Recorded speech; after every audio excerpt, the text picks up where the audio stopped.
नमस्कार विद्यार्थियों, मेघराज गुरुकुल में आपका स्वागत है। और आज जो वीडियो आपके लिए लेके आए हैं वो काफ़ी मज़ेदार होने वाला है और काफ़ी इंपॉर्टेंट वीडियो है, क्योंकि आज हम जानने वाले हैं इस वीडियो के माध्यम से प्रॉफिट लॉस के अंदर जब वस्तु को 2 बार बेचा जाए तो ऐसे क्वेश्चनों के बारे में डिस्कस करने वाले हैं। यूँ समझ लीजिए तो लाभ आने की सबसे बड़ी टाइप है। इसमें अपन बोल रहे हैं जब वस्तु को 2 बार बेचा जाए, 2 बार बेचने का मतलब जानते हैं आप, को 2 बार बेचा जाए मतलब विक्रय मूल्य 2 होना चाहिए। तो ऐसे क्वेश्चन हम छाट के ले आए लाभ आने के अंदर जब जिसमें विक्रय मूल्य 2 दिए जाएंगे आपको। तो जहाँ 2 विक्रय मूल्य दिए जाएंगे वो सारे क्वेश्चन इस टाइप के माध्यम से हम जानने वाले हैं आपके लिए। तो वीडियो को अगर आप बिल्कुल भी स्किप नहीं करते हैं और एंड तक देखते हैं तो काफ़ी मजा आएगा। और असली मजा एंड में ये कि एंड में जो क्वेश्चन बनेंगे जहाँ पर लाभ हानि गुना होगी, जहाँ गुना होगी तो वहाँ पर काफ़ी हेवी क्वेश्चन बनेंगे। तो शुरुआत से करेंगे बिल्कुल जीरो से और एंड में जाके काफ़ी मजेदार वेरिएंट लेंगे दोस्तों। तो अपन बात करें जब वस्तु को 2 बार बेचा जाए, तो चलो शुरुआत करते हैं काफ़ी मजेदार क्वेश्चन से और अपने आसान तरीके से। तरीका तो अपना आसान ही रहेगा, भले क्वेश्चन काफ़ी कैसा हो देखिएगा। तो मैंने बोला किसी वस्तु को 500 रुपये में बेचने पर, कितने रुपये में बेचूं? 500 रुपये में जब बेचूं, अगर 500 रुपये में बेचूं तो लाभ होगा। और उसी वस्तु को यदि 400 रुपये में बेचूं, 400 रुपये में बेचूं तो हानि होगी। तो हानि लाभ के बराबर है। किसी वस्तु को 500 रुपये में बेचने पर हुआ लाभ उसी वस्तु को 400 रुपये में बेचने पर हुई हानि के बराबर है। ये क्वेश्चन लिख दिया अपन।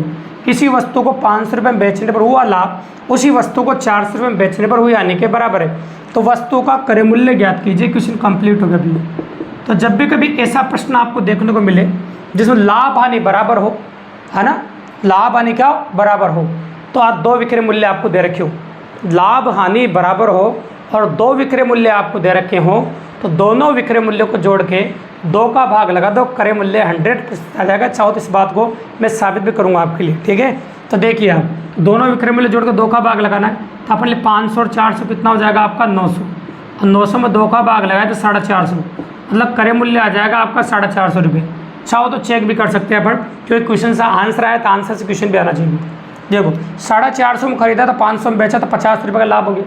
450 में खरीदा 400 में बेचा तो 50 रुपये की हानि हो गई। तो 50 का लाभ और 50 की हानि। मैंने कहा था लाभ और हानि बराबर है, तो बिल्कुल सही बात है, लाभ हानि बराबर है। तो अपन ने क्रय मूल्य इस प्रकार से निकाल दिया आपके सामने, मतलब लाभ हानि हो गया आपका बराबर, और लाभ हानि को अपन ने बराबर कर दिया और इस प्रकार से आपके सामने निकल गया। बिल्कुल सिंपल है, काफ़ी इजीली अप्रोच किया, कोई बड़ी बात है नहीं, तो काफ़ी आसानी से हो गया आपके सामने। चलो इसी क्वेश्चन को कई बार आगे बढ़ाकर अच्छा और करता है परसेंटेज कॉम्बिनेशन करके, तो क्वेश्चन और बढ़िया हो जाता है। चलो कैसा हो जाता है, देखो सुन। किसी वस्तु को 400 रुपये में बेचने पर हुआ लाभ, 400 में बेचो तो हुआ लाभ उसी वस्तु को 300 रुपये में बेचने पर हुई हानि के बराबर है। अभी तक तो सेम है क्वेश्चन, इस क्वेश्चन में उस क्वेश्चन में कोई अंतर नहीं। 400 रुपये में बेचने पर हुई हानि के बराबर है, तो उस वस्तु पर 20% लाभ कमाने के लिए उसे कितने में बेचना पड़ेगा। मतलब तीसरा विक्रय मूल्य पूछा है। तो पहले तो जो काम इसमें किया था वहाँ तक कर लो, पहले अपन क्रय मूल्य निकाल लेते हैं। तो क्रय मूल्य हो जाएगा, दोनों को जोड़ दो 700 और 2 का भाग लगाए 350, तो 350 आपका क्रय मूल्य है। अब बोला इस वस्तु पर 20% लाभ कमाने के लिए उसे कितने में बेचना पड़ेगा।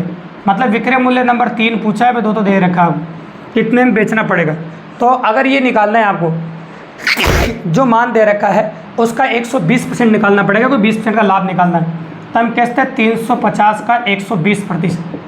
और आप जानते हैं पूरे गणित में का मतलब क्या होता है, गुणा, और परसेंट का चिन्ह हटाने के लिए 100 का भाग लगता है। अब काट दो, जिसमें आंसर आ जाएगा आपको 2 0 से 2 0 में 20% लाभ कमाना था 120% बेचो, 40% लाभ कमाना 40% बेचो, और 25% लाभ कमाना था 125% बेचो। अब 12 पंजे 60, 8 से 6, 12 तिया 36, 42, तो 420 रुपये में बेचना पड़ेगा भैया। अगर इस वस्तु पर 20% लाभ कमाना हो आपको, तो इस वस्तु को आपको 420 रुपये में बेचना पड़ेगा। तो इस प्रकार के क्वेश्चन होते हैं जब लाभ और हानि बराबर हो। तो इन दोनों क्वेश्चन में एक बात नोटिस करना, इन दोनों क्वेश्चन में एक बात थी आपकी कि लाभ और हानि बराबर थे। लाभ और हानि क्या थे, बराबर। ये पहला पैटर्न था, मैंने कहा था ना इसमें टोटल 3 पैटर्न के क्वेश्चन जब वस्तु को 2 बार बेचा जाए, टोटल 3 पैटर्न बने हैं टोटल, और तीनों पैटर्नों के बारे में बात करने वाले इस वीडियो के माध्यम से अपन। तो ये पहला पैटर्न था जिसमें लाभ और हानि दोनों बराबर थे और 2 विक्रय मूल्य थे, तब ऐसा पूछा जाएगा क्वेश्चन। अब ये देखिए आप का जब 2 विक्रय मूल्य देगा, लाभ हानि बराबर नहीं होगा, क्वेश्चन कैसे होंगे वो देखिए आप। तो तीसरा और चौथा क्वेश्चन उस पैटर्न पर होगा आपको। लैंग्वेज में किसी वस्तु को 2700 रुपये में बेचने पर, सुनना गौर से, 10% की हानि होती है। 2,700 रुपये में बेचने पर 10% की हानि होती है, ऐसा कह रहे हैं हम। तो उस वस्तु को कितने रुपए में बेचा जाए कि उस पर 20% लाभ हो जाए। तो आप 20 लिख दो, जहाँ अलग अलग भी लिखते कोई जर्नी के सेम ही लिखो, 20% लाभ हो जाए। ठीक है, अब इस क्वेश्चन को करने का तरीका देखिए। आपसे पूछा विक्रय मूल्य नंबर 2। एक बात गांठ बांध लेना, जिसको निकालना उसको हमेशा ऊपर लिखो, लाभ हो तो 100 में जोड़ के लिखो और हानि हो तो 100 में से घटा के लिखो। तो आपको विक्रय मूल्य नंबर 2 निकालना तो ये लिखना है ऊपर, और ये 20 नहीं लिखना है, लाभ है तो 100 में जोड़ के लिखना है, मतलब 120 लिखना है। नीचे वह लिखना है जिसकी राशि दे रखी है, तो राशि इसकी दे रखी है भी है, तो 10% हानि है, 100 में से घटा के लिखो 90, और गुणा में वो राशि खुद आती है, गुणा में वो राशि खुद आ जाएगी। तो ये तरीका इस्तेमाल करोगे तो बिना पेन चलाए काफ़ी अच्छे से कर सकते हो। ये 0 से 0 कट जाएगा आपका, और 9 तिया हो जाएगा 27 आपका 30 बार। अब 30 को 12 तिया 36, मतलब होगा 3600 रुपये, मतलब 3600 रुपये में बेचना पड़ेगा, तब जाकर 20% लाभ होगा। ये इच्छा जाहिर करने वाले क्वेश्चन है, ज़्यादा कमाने की इच्छा जाहिर करने वाले का मतलब 10% की हानि हो रही है 2700 में बेचने पर, मैं कितने में बेच दूँ 3600 रुपये का लाभ हो जाए। तो 36 रुपये तो मतलब 20% का लाभ हो जाए, तो भैया 3600 में बेचना पड़ेगा, मतलब 900 रुपये बढ़ा कर लिखना पड़ेगा, तब जाके इतना प्रॉफिट कर सकते हो। चलिए इसी क्वेश्चन को एक बार और समझे ताकि ये मेथड एक बार और समझ में आ जाए आपको, और दोनों लाभ ले लेते हैं वो। देखो सुनो, तो मैं बोलो आपके सामने, देखो किसी वस्तु को 3,300 रुपये में बेचने पर 10% का लाभ होता है, ऐसे लिया मैंने। उसे कितने में बेचा जाए कि उस पर 30% लाभ हो जाए। Question complete. तरीका वही लेंगे, विक्रय मूल्य नंबर 2 निकालना है आपको। ये 2 नंबर विक्रय मूल्य है, जिसको निकालना उसको ऊपर लिखेंगे, ये वाला निकालना है 130 लिखो, दे रखा ये वाला है 110 लिखो, दोनों ही लाभ है तो दोनों ही 100 में जोड़ेंगे, और गुणा में जो राशि दे रखी वो आ जाएगी। तो तरीका वो इस्तेमाल किया अपन ने, बस दोनों लाभ लिए, दोनों में प्लस हो रहा है। 11 तिया 33 30 बार, और 13 तिया 39, तो ये हो गया आपका 39। दूसरा विक्रय मूल्य आ जाएगा 3,900 रुपये। तो इस प्रकार से अपन कर सकते हैं। इन दोनों क्वेश्चनों में ये अलग पैटर्न है, इन दोनों में देखा होगा आपने कि एक विक्रय मूल्य देकर दूसरा विक्रय मूल्य पूछ रहा था। दोनों में एक बात नोटिस किया आपने कि एक विक्रय मूल्य देकर दूसरा विक्रय मूल्य आपसे पूछ रहा था, तो ये पैटर्न नंबर 2 हो गया, और वहाँ पर लाभ हानि बराबर थे। ठीक है, इस प्रकार से हो जाएगा क्वेश्चन। तो ये पैटर्न नंबर 2 था, जब वस्तु को 2 बार बेचा जाए, क्योंकि भी इसमें विक्रय मूल्य 2 थे।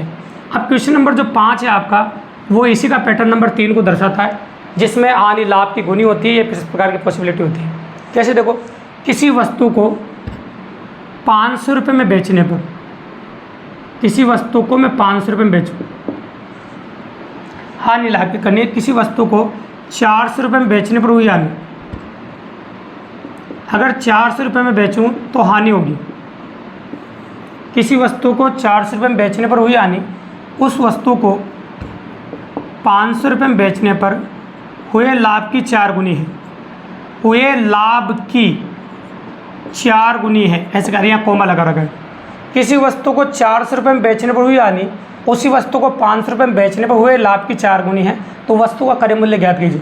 मतलब हानि लाभ की 4 गुनी है, हानि जो आएगी ना वो लाभ की 4 गुनी आना चाहिए, सिंपल सी बात है। तो देखो ये हानि है, ये कोमा, ये लाभ है, एक का मतलब गुणा, ये 4 गुना है। अब माना क्रय मूल्य x है, क्योंकि क्रय मूल्य निकालना है आपको, क्रय मूल्य को x मान लो। अब x में खरीदा और 400 में बेचा, तो आप जानते हैं हानि बराबर क्या होता है, क्रय मूल्य माइनस विक्रय मूल्य। तो ये हो जाएगा आपका क्रय मूल्य माइनस विक्रय मूल्य, ये है ना, क्रय मूल्य माइनस विक्रय मूल्य हानि, कोमा का मतलब बराबर। और लाभ क्या होता है आपका, विक्रय मूल्य माइनस क्रय मूल्य। विक्रय मूल्य यहाँ पर बदल गया 500, क्रय मूल्य x, और का मतलब गुणा और 4। इस प्रकार से कर सकते हैं, कोई बड़ी बात नहीं। ठीक है, एनालिसिस है और पॉसिबिलिटी बन जाती है, देखो आप, है ना। देखिए तो ऐसा हो जाएगा x माइनस 400, 4 को अंदर गुणा किया 2000 माइनस 4x, माइनस का 4 इधर जगह 5x हो जाएगा, जुड़ जाएगा, और 400 इधर जुड़ जाएगा, तो ये हो जाएगा 2400 आपको। अब 5 से काट दो, 4 पंजे 20, 8 480 रुपये। तो 480 रुपये में खरीदना पड़ेगा भी, और आप प्रैक्टिकली साबित भी कर सकते हैं इस बात को। 480 में खरीद कर अपन 400 में बेचें तो 80 रुपये की हानि होगी, सही बात है। 480 में खरीद कर 500 में बेचें तो भैया 20 रुपये का लाभ होगा। तो यह 20 का लाभ और 80 की हानि, तो मैंने कह दिया ना 20 को 400 गुणा कर तो हानि के बराबर हो जाएगा, मतलब हानि लाभ की 4 गुनी हो रही है। देखो हानि लाभ की 4 गुनी हो रही है, मतलब 20 का 4 गुना 80 होता है। तो इस प्रकार का पैटर्न काफ़ी मज़ेदार है। अब आपके मन में सवाल आ रहा है सर ऐसा क्वेश्चन आपने 4 गुना ले लिया, एग्जाम में और चेंजेस क्या हो सकता है हमारे साथ? बिल्कुल हो सकता है आपके साथ चेंजेस। ऐसा हो सकता है कई बार 4 गुना की जगह 2 गुना, 3 गुना, 1/2 गुना, 5 गुना, 6 गुना, 20%, 20% का मतलब 1/5 हो जाएगा, 30% 3/10 हो जाएगा। इस प्रकार से इस जगह चेंज होता है और बाकी कई चेंज नहीं होता। यहाँ तो हानि की जगह आपको क्रय मूल्य माइनस विक्रय मूल्य लिखना है और यहाँ लाभ की जगह विक्रय मूल्य माइनस क्रय मूल्य लिखना है। तरीका ये रहने वाला है। इस प्रकार से जब गुना बोला जाए और गुना की बात करें तो पैटर्न नंबर 3 लग जाता है और इस प्रकार से 3 प्रकार के प्रश्न ऐसे देखने को मिले हैं जो वस्तु को 2 बार बेचा जा रहा है, मतलब 2 विक्रय मूल्य पॉसिबल है उनमें, तो इस प्रकार के प्रश्न भी है। तो वीडियो को अगर आप एंड तक अच्छे से आपने देखा है तो आप समझ गए होंगे 2 बार वस्तु को बेचने से कैसे कैसे क्वेश्चन एग्जाम में पूछे गए और किस प्रकार की वैरायटी आपको दी गई है, वो सारी वैरायटी इस वीडियो के माध्यम से अपन ने आपको दी है। अगर वीडियो पसंद आया और काफ़ी मज़ेदार रखा हो तो चैनल को जरूर सब्सक्राइब कीजिए दोस्तों, लाइक करें, शेयर करें और अपने और दोस्तों को बताएं ताकि इसी प्रकार की बेहतरीन वीडियो हम डेली आपके लिए लेके आते रहे दोस्तों। धन्यवाद।